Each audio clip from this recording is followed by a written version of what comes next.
Byzantine meditation. Good morning, ladies and gentlemen. On behalf of our captain and his crew, we would like to welcome you on board for our Mount Athos cruise. We have started in the little harbor of Ouranoupolis. In about 45 minutes we will be at our first monastery, and passing by you will hear details to each monastery you are going to see. In a few minutes as well, you are going to hear in English language details to the history of the unique monks' republic. Ladies and gentlemen, we would like to wish you an interesting day with us.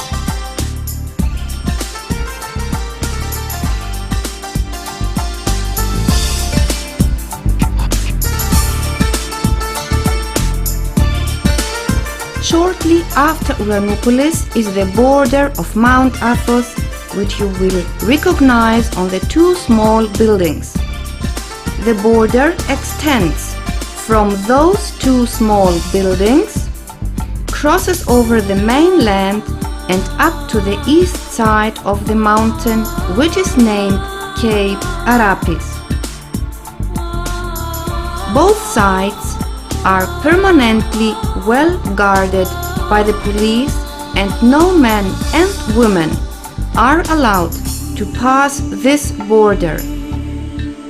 Men only with permission are allowed to enter Mount Athos with the official scheduled boat.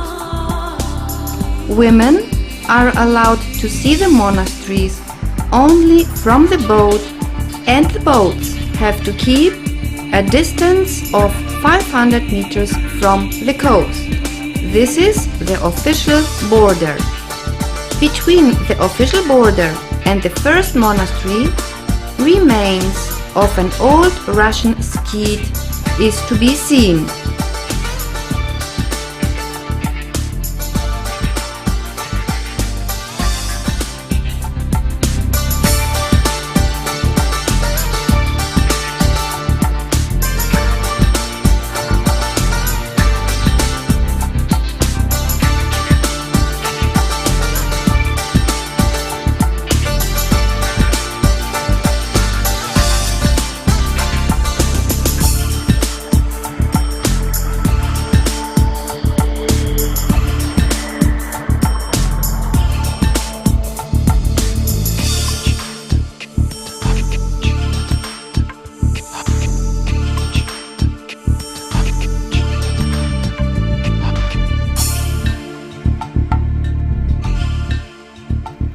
Mount Athos covers an area of approximately 336 square kilometers, 57 kilometers length and 10 kilometers width.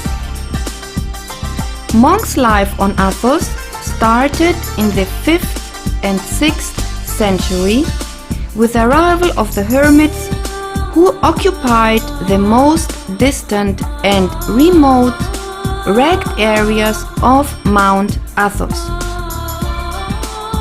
This kind of unorganized ascetic life on Athos lasted for over 4 centuries, until the famous monk Athanasios the Athonite arrived on Athos. Coming from Constantinople, monk Athanasios had in mind to build monasteries such as those existing in Constantinople. In the year 963, Athanasios built the first monastery on Athos, the monastery of Great Lavra, with money provided by a Greek emperor of that time. With the monastery of Great Lavra, the eremitical life was replaced by an organized, communal one, and this innovation brought a storm of protest. With the help of the Emperor Ioannis Tsimiski, monk Athanasios organized the cenobitic life on Athos.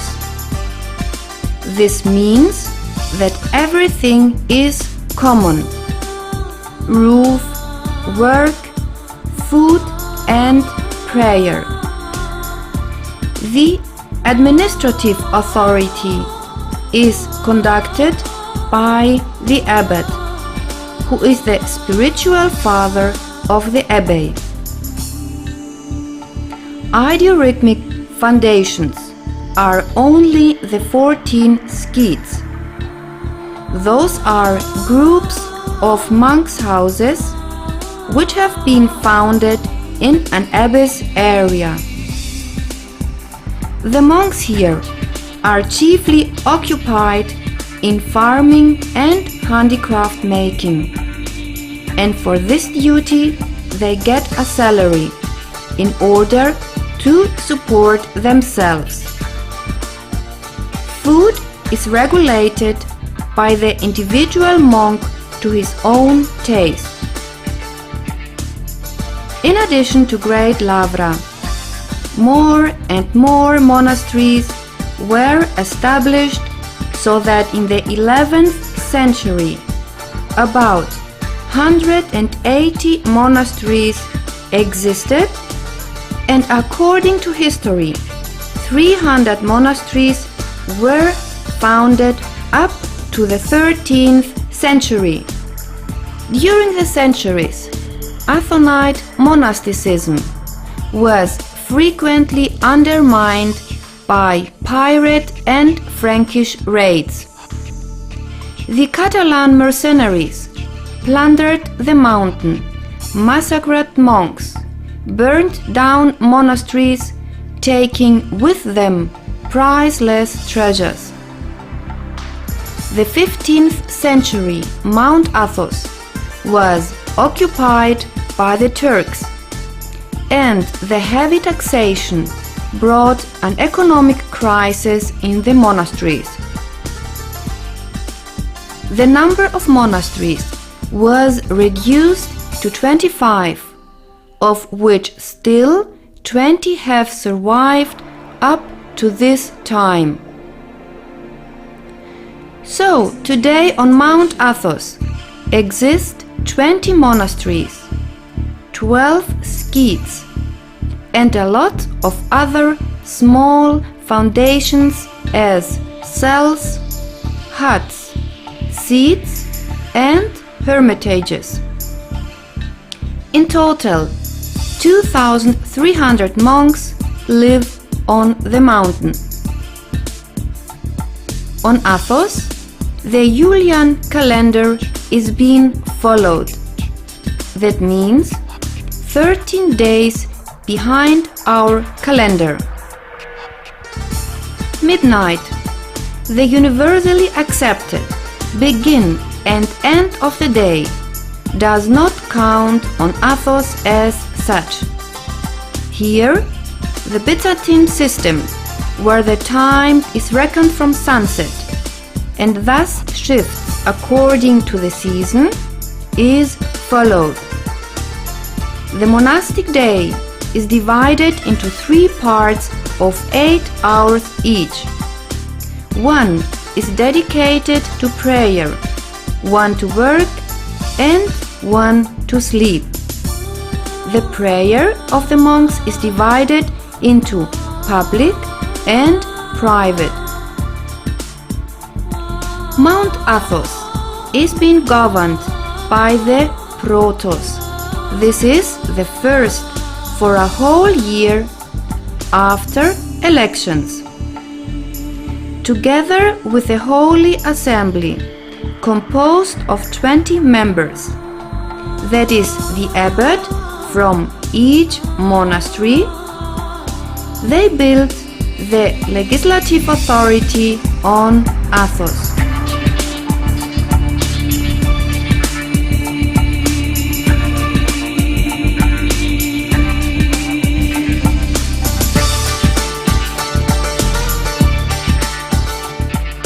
Monastery Dochiariou.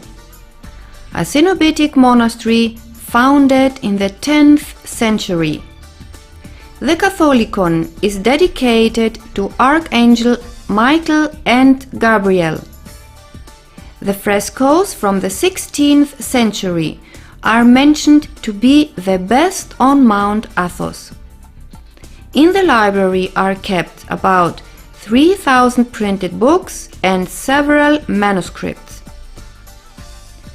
This monastery owes the most respected icon of the Holy Mountain, the icon of the Virgin, which is characterized as miraculous.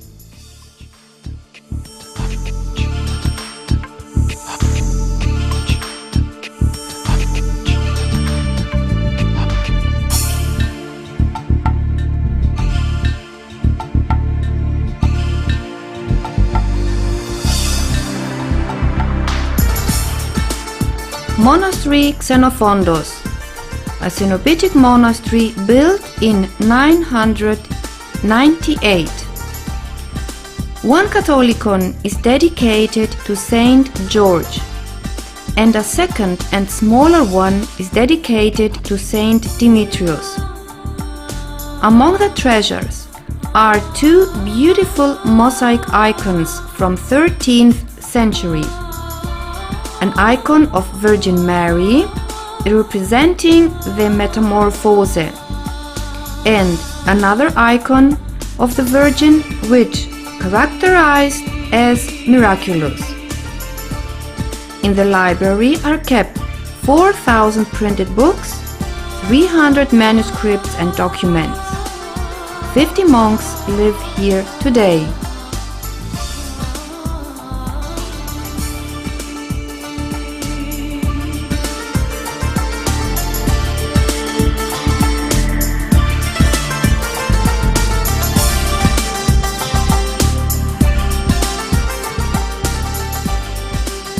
Monastery Saint Panteleimonos has as well the title the Monastery of the Russians, as since the foundation the Russian monks still live here.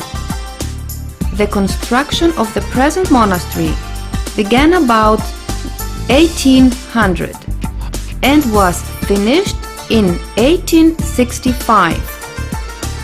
At the end of the 19th century, it supported about 2,000 monks. Today, about 60 monks, Greek and Russians, live here. The main Catholicon is dedicated to Saint Panteleimon.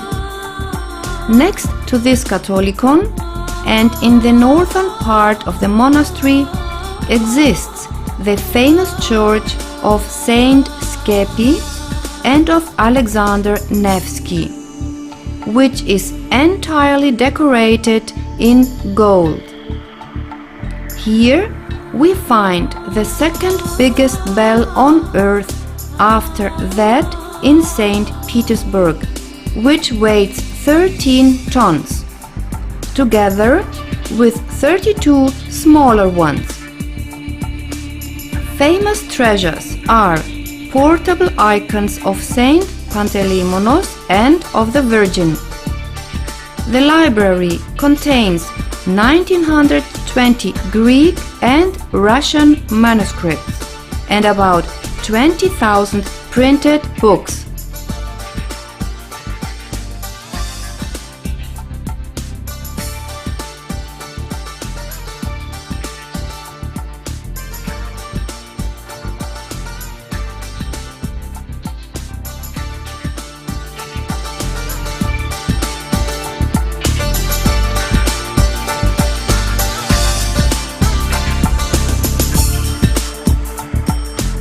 Monastery Xeropotamou, a Cenobitic monastery built in the 11th century, probably by monk Paul Xeropotaminos, and this monk gave his name to the monastery. The Catholicon is dedicated to the 40 Martyrer. Magnificent treasures are kept. The most famous is perhaps the largest known fragment of the true cross. In this fragment, one of the holes left by the nails which fastened Christ to the cross is visible. This part is fully covered with diamonds. Furthermore, are kept part of the cloth which covered Christ and part of the crown of thorns. In the library are kept 4,000 books, 400 manuscripts, and in total 38 monks live here.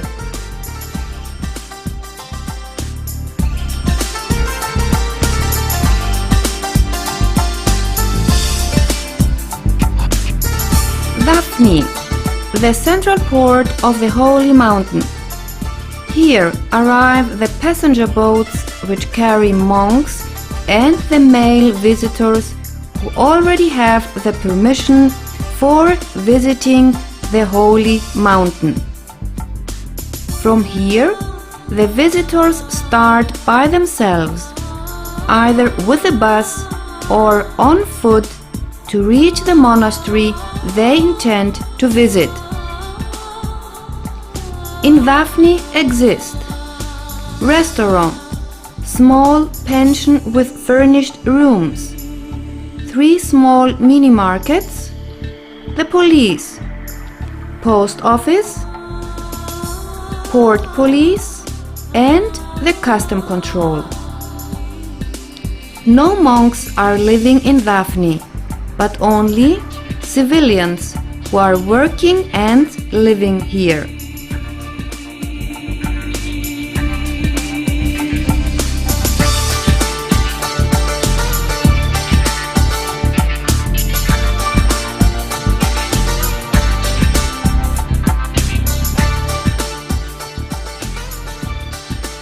Simonos Petra, one of the most impressive buildings on the Holy Mountain. A Cenobitic monastery built in the 12th century from Saint Simon, on a rocky place 250 meters over the sea. This 7-storied monastery was destroyed by fire in 1891, and nearly all its treasures were lost, so that in the library are kept only 1,500 newly printed books. In this monastery, 60 monks live today.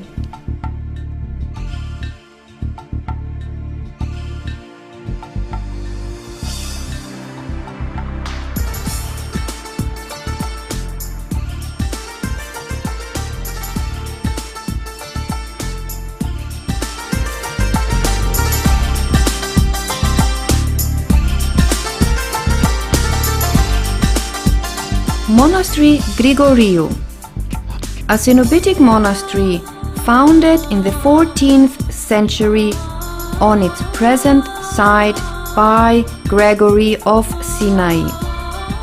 The Catholicon is dedicated to Saint Nicholas. It is one of the most inhabited monasteries of Athos. About 100 monks live here today. The monastery is well known because of its achievements in missionary. Among the treasures are kept 2 beautiful icons of the Virgin, and in the library is kept the first Gospel of the Word, a unique manuscript consisting of 13 pages, of which only 7 pages are saved today.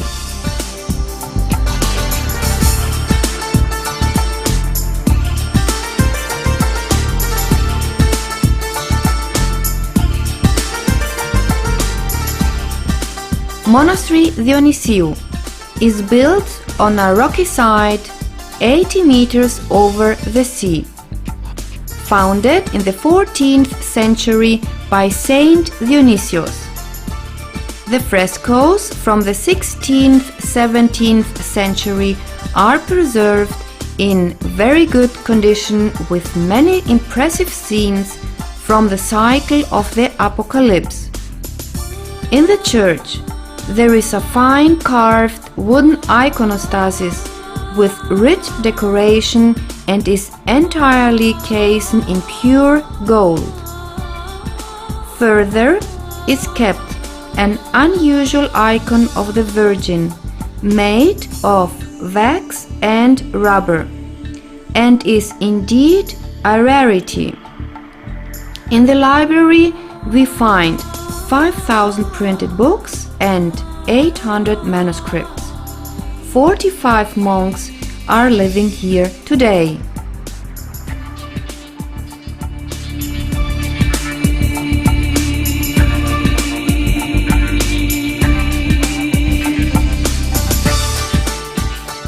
Monastery St. Paul, founded by Paul Xeropotaminos in the 10th century, a famous monk during that time, who also built the monastery of Xeropotamum.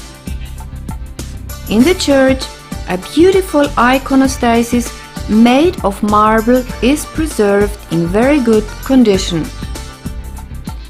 Serbian rulers donated land, money and gifts to the monastery, which gifts were saved after Constantinople was conquered. In the library are saved 12,500 printed books. Today, about 35 monks live here.